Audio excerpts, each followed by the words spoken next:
I'm starting out by gluing down my brows, you guys already know the deal. And I'm going back in to block them out using some cream paint. This one is by Mud Cosmetics, and then I'm just setting it in place using a setting powder.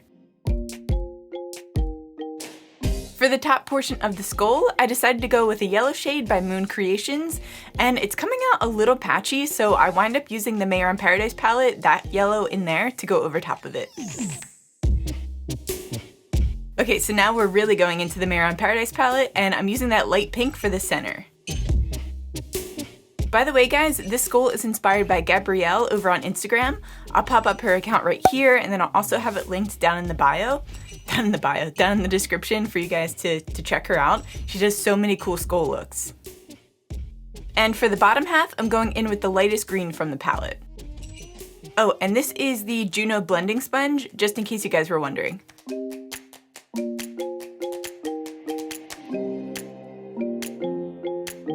Using the James Charles palette, I'm picking out corresponding shades, but a little bit on the darker side for each color base. So for example, I'm using the hot pink to go over top of the light pink for the shading. Does that make sense? I'm pretty much just shading around the eye, letting my brush determine where the hollows of my socket are. Ew. And then I'm just branching it out from there. I went for more of a realistic nose shape here, and I'm pretty much just mapping it out, and then I'll add more details later. For the mouth, I'm just adding lines on top of my lips, using a black eyeshadow, and then I'm extending my smile lines out just to expand the mouth.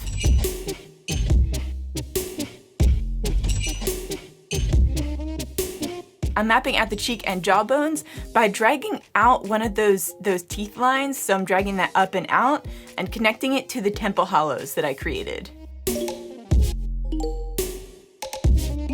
There are so many different variations of skulls that you don't need to be completely accurate.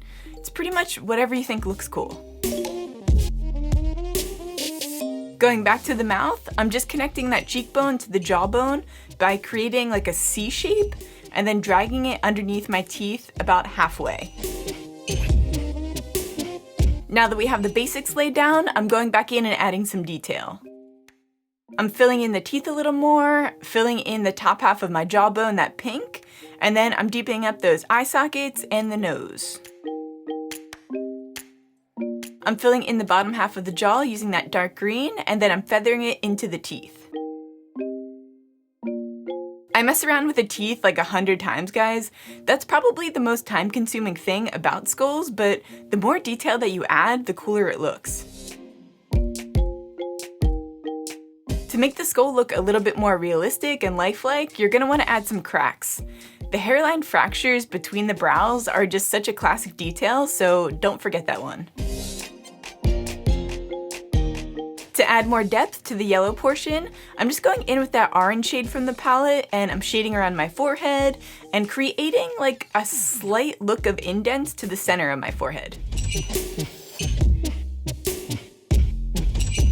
To clean up the mouth, I'm lining my inner lips using a black, and then I'm hollowing out those cheekbones a little bit further using a black. Just make sure that you outline that cheekbone and the under jawline. To finish everything off, I'm pretty much just outlining everything.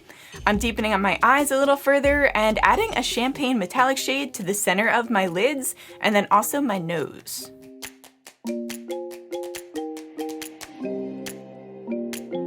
I'm filling in all of the hollowed areas using a black eyeshadow, and then I'm going underneath my neck to chisel it out.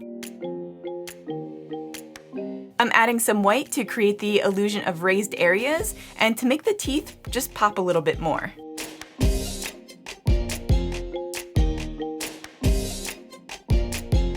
A great way to make a skull come to life is just by shading and highlighting. This really just adds so much dimension.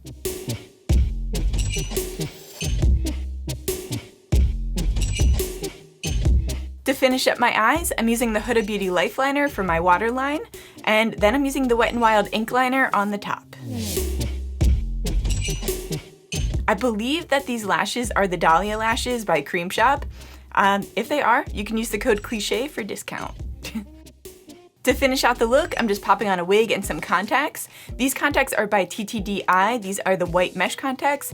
And this is just a platinum wig from Amazon. This is a straight synthetic lace front. And yeah, guys, this is the finished look. Let me know what you think in the comments down below. I hope that you guys are enjoying these Halloween videos. I've been pumping them out like crazy, so give me a like for that. If you have any other ideas for Halloween, I think I could probably squeeze one more in. But I love you guys, and I'll see you in the next one.